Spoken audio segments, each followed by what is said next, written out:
अध्याय 8 भगवत प्राप्ति। अर्जुन ने कहा, हे भगवान, हे पुरुषोत्तम, ब्रह्म क्या है, आत्मा क्या है, सकाम कर्म क्या है, यह भौतिक जगत क्या है तथा देवता क्या है? कृपा करके यह सब मुझे बताइए।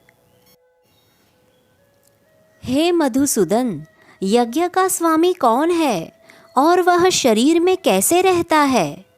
और मृत्यु के समय भक्ति में लगे रहने वाले आपको कैसे जान पाते हैं? श्री भगवान ने कहा, अविनाशी और दिव्य जीव ब्रह्म कहलाता है और उसका नित्य स्वभाव अध्यात्म या आत्मा कहलाता है।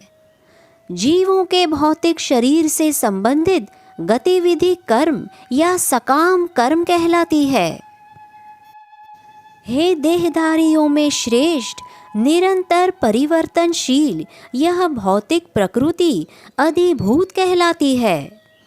भगवान का विराट रूप, जिसमें सूर्य तथा चंद्र जैसे समस्त देवता सम्मिलित है, अधिदैव कहलाता है तथा प्रत्येक देहधारी के हृदय में परमात्मा स्वरूप स्थित मैं परमेश्वर यज्ञ का स्वामी कहलाता हूँ। और जीवन के अंत में जो केवल मेरा स्मरण करते हुए शरीर का त्याग करता है, वह तुरंत मेरे स्वभाव को प्राप्त करता है। इसमें रंच मात्र भी संदेह नहीं है। हे कुंती पुत्र, शरीर त्यागते समय मनुष्य जिस जिस भाव का स्मरण करता है, वह उस भाव को निश्चित रूप से प्राप्त होता है। हे अर्जुन, तुम्हें सदैव कृष्ण रूप में मेरा निरंतर चिंतन करना चाहिए और साथ ही युद्ध करने के कर्तव्य को भी पूरा करना चाहिए। अपने कर्मों को मुझे समर्पित करके तथा अपने मन एवं बुद्धि को मुझ में स्थिर करके तुम निश्चित रूप से मुझे प्राप्त कर सकोगे। हे पार्थ, जो व्यक्ति मेरा स्मरण करने में अपना मन निरंतर लगाए रखकर अविचलित भाव से भगवान के रूप में मेरा ध्यान करता है, वह मुझको अवश्य ही प्राप्त होता है। मनुष्य को चाहिए कि परम पुरुष का ध्यान सर्वज्ञ, पुरातन, नियंता, लघुतम से भी लघुतर, प्रत्येक का पालन करता, समस्त भौतिक बुद्धि से परे, अचिंतनीय तथा नित्य पुरुष के रूप में करें। वे सूर्य की भांति तेजवान है और इस भौतिक प्रकृति से परे दिव्य रूप है। मृत्यु के समय जो व्यक्ति अपने प्राण को भ्रुवों के मध्य स्थिर कर लेता है और योग शक्ति के द्वारा अविचलित मन से पूर्ण भक्ति के साथ परमेश्वर के स्मरण में अपने को लगाता है, वह निश्चित रूप से भगवान को प्राप्त होता है। जो वेदों के ज्ञाता है, जो ओमकार का उच्चारण करते हैं और जो संन्यास आश्रम के बड़े बड़े मुनि हैं, वे ब्रह्म में प्रवेश करते हैं। ऐसी सिद्धि की इच्छा करने वाले ब्रह्मचर्य व्रत का अभ्यास करते हैं।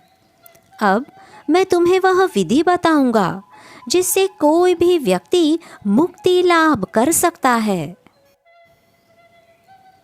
समस्त इंद्रिय क्रियाओं से विरक्ति को योग की स्थिति कहा जाता है।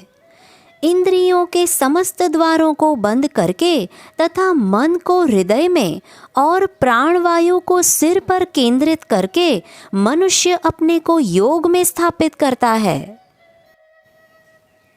इस योग अभ्यास में स्थित होकर तथा अक्षरों के परम संयोग यानी ओमकार का उच्चारण करते हुए यदि कोई भगवान का चिंतन करता है और अपने शरीर का त्याग करता है, वह निश्चित रूप से आध्यात्मिक लोकों को जाता है।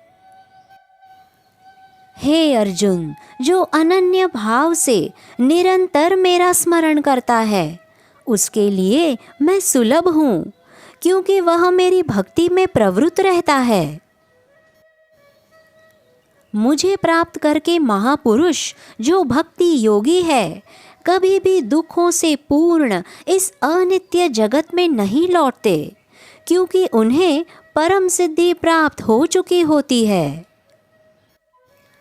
इस जगत में सर्वोच्च लोक से लेकर निम्नतम सारे लोक दुखों के घर है, जहाँ जन्म तथा मरण का चक्कर लगा रहता है।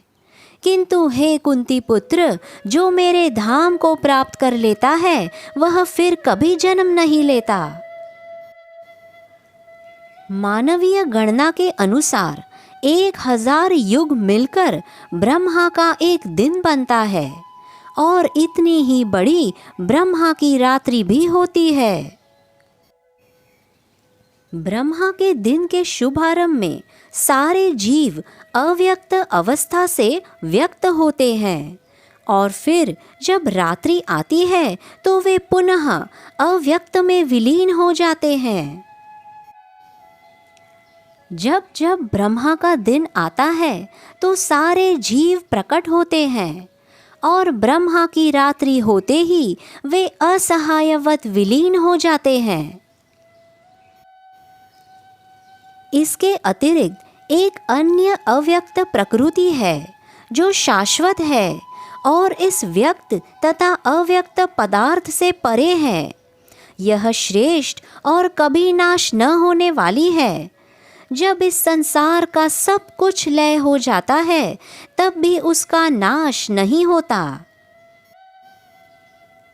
जिसे वेदांती अप्रकट तथा अविनाशी बताते हैं, जो परम गंतव्य है, जिसे प्राप्त कर लेने पर कोई वापस नहीं आता, वही मेरा परम धाम है। भगवान जो सबसे महान है, अनन्य भक्ति द्वारा ही प्राप्त किए जा सकते हैं। यद्यपि वे अपने धाम में विराजमान रहते हैं तो भी वे सर्वव्यापी है और उनमें सब कुछ स्थित है। हे भरत श्रेष्ठ, अब मैं तुम्हें उन विभिन्न कालों को बताऊंगा जिनमें इस संसार से प्रयाण करने के बाद योगी पुनः आता है अथवा तो नहीं आता। जो पर ब्रह्म के ज्ञाता है वे अग्नि देव के प्रभाव में, प्रकाश में, दिन के शुभ क्षण में, शुक्ल पक्ष में, या जब सूर्य उत्तरायण में रहता है, उन 6 मासों में इस संसार से शरीर त्याग करने पर उस पर ब्रह्म को प्राप्त करता है। जो योगी धुएं, रात्रि, कृष्ण पक्ष में या सूर्य के दक्षिणायन में रहने के 6 महीनों में दिवंगत होता है, वह चंद्रलोक को जाता है, किंतु वहां से पुनः पृथ्वी पर चला आता है। वैदिक मता अनुसार इस संसार से प्रयाण करने के 2 मार्ग हैं, एक प्रकाश का तथा दूसरा अंधकार का। जब मनुष्य प्रकाश मार्ग से जाता है तो वह वापस नहीं आता, किंतु अंधकार के मार्ग से जाने वाला पुनः लौट कर आता है।